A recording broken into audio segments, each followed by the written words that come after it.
Assalamualaikum warahmatullahi wabarakatuh. Perkenalkan, nama saya Sylvia Nova. Jadi, saya akan mempresentasikan tugas saya yang berjudul Sistem Pemerintahan Indonesia. Pembukaan dan landasan konstitusi. Halo semuanya, pada kesempatan kali ini kita akan membahas mengenai sistem pemerintahan Indonesia. Bagaimana strukturnya menurut konstitusi dan bagaimana prinsip checks and balance atau saling mengawasi dan mengimbangi diterapkan di negara kita. Dasar dari seluruh sistem ini tertuang dalam Undang-Undang Dasar Negara Republik Indonesia tahun 1945. Khususnya setelah dilakukan amandemen sebanyak 4 kali, sistem pemerintahan kita menjadi semakin jelas dan demokratis. Berdasarkan pasal 1 ayat 1, Indonesia adalah negara kesatuan yang berbentuk republik dan sistem pemerintahannya adalah sistem presidensial. Apa maksudnya? Artinya, presiden memegang kekuasaan eksekutif tertinggi sebagai kepala negara sekaligus kepala pemerintahan. Presiden dipilih langsung oleh rakyat dan tidak bertanggung jawab kepada parlemen atau DPR. Yang kekuasaan negara. Dalam penyelenggaraan negara, kekuasaan tidak boleh berpusat pada satu tangan saja.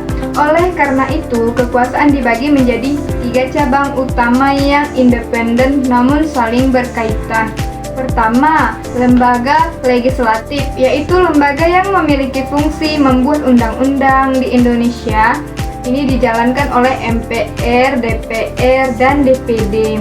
Kedua, lembaga eksekutif, yaitu lembaga yang menjalankan undang-undang dan pemerintahan sehari-hari, dipimpin oleh presiden dan wakil, dibantu oleh para menteri.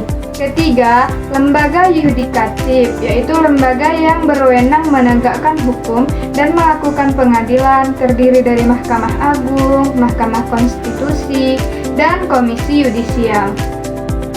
Pembagian ini bertujuan agar masing-masing lembaga bisa bekerja secara profesional sesuai bidangnya. Konsep checks and balance.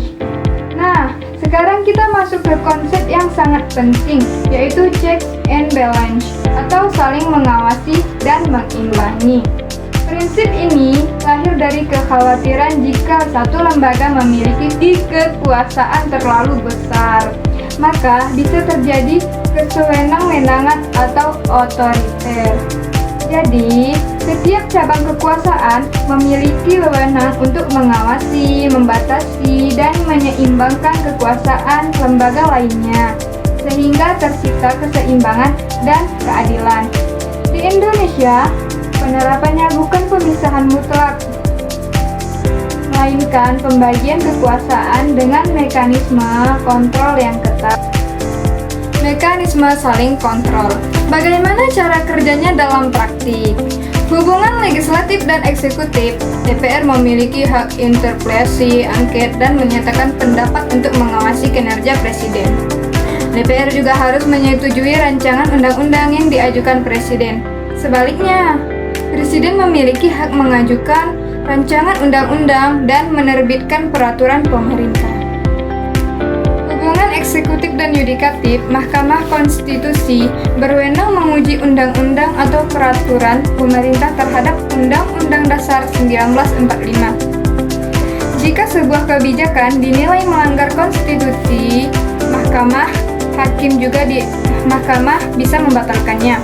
Namun hakim juga diawasi oleh Komisi Yudisial agar tidak bertindak sewenang-wenang.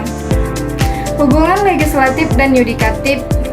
DPR terlibat dalam pemilihan hakim konstitusi dan anggota Komisi Yudisial, namun tidak boleh campur tangan dalam proses memutuskan perkara. Tujuan dan manfaat. Lalu, apa tujuan dari sistem yang rumit ini? Tujuannya adalah mencegah terjadinya penyalahgunaan kekuasaan atau abuse of power, menjamin adanya kebebasan dan hak asasi warga negara, memastikan setiap kebijakan sesuai dengan hukum dan konstitusi, dan menciptakan pemerintahan yang bersih, transparan, dan demokratis. Dengan adanya sistem checks and balance, diharapkan roda pemerintahan berjalan seimbang, tidak ada yang terlalu dominan, dan semua berorientasi pada kepentingan rakyat. Demikian penjelasan mengenai sistem pemerintahan Indonesia dalam kerangka konstitusi dan prinsip checks and balance.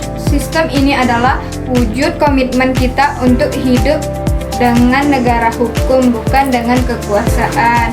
Semoga video ini bermanfaat dan menambah wawasan kita tentang cara kerja negara kita tercinta. Terima kasih telah menyimak. Wassalamualaikum warahmatullahi wabarakatuh.